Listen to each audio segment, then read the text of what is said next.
नमस्कार, जी न्यूज देख रहे हैं आप। मैं हूं आपके साथ पयोधी शशि और बड़ी खबर यह है कि नेपाल के प्रधानमंत्री केपी शर्मा ओली के नेतृत्व वाली कैबिनेट ने देश के नए विवादास्पद नक्शे को मंजूरी दे दी है। नए मैप में नेपाल ने 3 भारतीय क्षेत्रों को अपने इलाके में दिखाया है।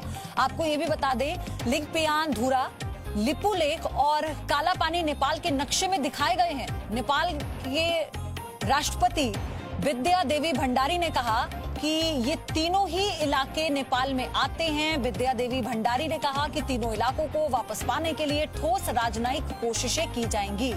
राष्ट्रपति विद्या भंडारी ने कहा कि नेपाल के सभी इलाकों को दिखाते हुए एक आधिकारिक मानचित्र जारी होगा।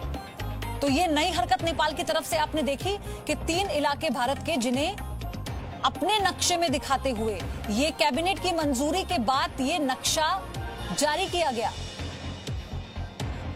सिद्धांत सिब्बल मेरे सहयोगी हमारे साथ जुड़ चुके हैं। सिद्धांत, ये दूसरी बार ऐसा किया है अभी हाल ही के दिनों में नेपाल ने, इसके क्या मायने निकाले जाएं? जी, मैं आपको बता दूं, ये जो पूरा मसला है ये 2 दिन पुराना है, 2 हफ्ते पुराना या 2 महीने पुराना नहीं है, 200 साल पुराना मसला है। 18वीं शताब्दी में जब नेपाल और ब्रिटिश राज के बीच जंग हुई थी, उस वक्त एक ट्रीटी साइन हुई थी 1815 में। उसके मुताबिक ये टेरिटरीज ब्रिटिश राज के अंदर आ गई थी। अब अचानक से देखा गया है नेपाल बीच बीच में बोलता आया हुआ है। ऐसा नहीं कि 70 के दशक में या 50 के दशक में बोला नहीं था, पर उसके बाद ये पहली बार बोला है। और कहीं ना कहीं चीन का एक बड़ा रोल इसमें माना जा रहा है। मैं आपको बता दूं कि प्रोटेस्ट सबसे पहले तब हुआ जब भारत के जो डिफेंस मिनिस्टर हैं राजनाथ सिंह, उन्होंने एक रोड का इनॉग्रेशन करा जो लिपुलेख से जाती है। लिपुलेख को नेपाल कहता है कि वो उसकी टेरिटरी है। और उसके बाद नेपाल ने क्या किया, हमारे जो ऑनवॉय हैं उनको समन करा और कहा कि ये गलत चीज हो रही है भारत की तरफ से, और भारत ने दोहराया कि ये भारत की टेरिटरी है। उसके बाद हमने देखा नेपाल ने कहा कि वो नया मैप जारी करेंगे। वो जल्दी जारी करने वाले हैं। मैप जारी करने से वैसे कुछ नहीं होगा, क्योंकि ऑन ग्राउंड जो जमीनी चीज है वो बदलेगी नहीं। पर कहीं ना कहीं तो चीन का एक बड़ा रोल देखा जा रहा है। मैं आपको बता दूं कि भारत के जो आर्मी चीफ हैं उन्होंने थोड़े दिन पहले कहा था कि ये जो नेपाल कर रहे हैं ये किसी के कहने की वजह से कर रहा है, और वो नाम नहीं लिया था, पर मतलब यही था कि चीन की वजह से कर रहा है।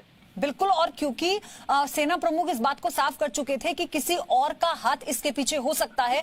और ये मसला भले ही कई साल पुराना हो सिद्धांत, लेकिन इस तरह से मैप के जरिए कैबिनेट की मंजूरी को लेकर और फिर राष्ट्रपति की तरफ से कह देना कि इसको लेकर आगे की हम और रणनीति साफ करेंगे, ये अपने आप में कई सवाल खड़े करता है। बहुत बहुत धन्यवाद आपका हमारे साथ जुड़ने के लिए। दरअसल कुछ दिनों पहले रक्षा मंत्री राजनाथ सिंह ने कैलाश मानसरोवर के लिए 80 किलोमीटर लंबे इस नए रास्ते का उद्घाटन वीडियो कॉन्फ्रेंसिंग के जरिए किया था।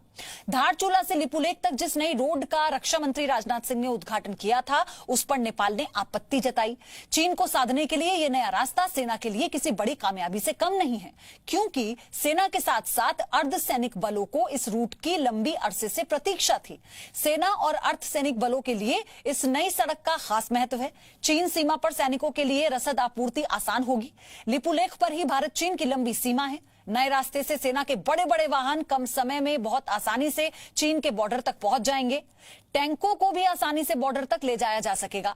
उत्तराखंड में चीन बॉर्डर पर हथियार, गोला बारूद भी पहुंचना आसान होगा।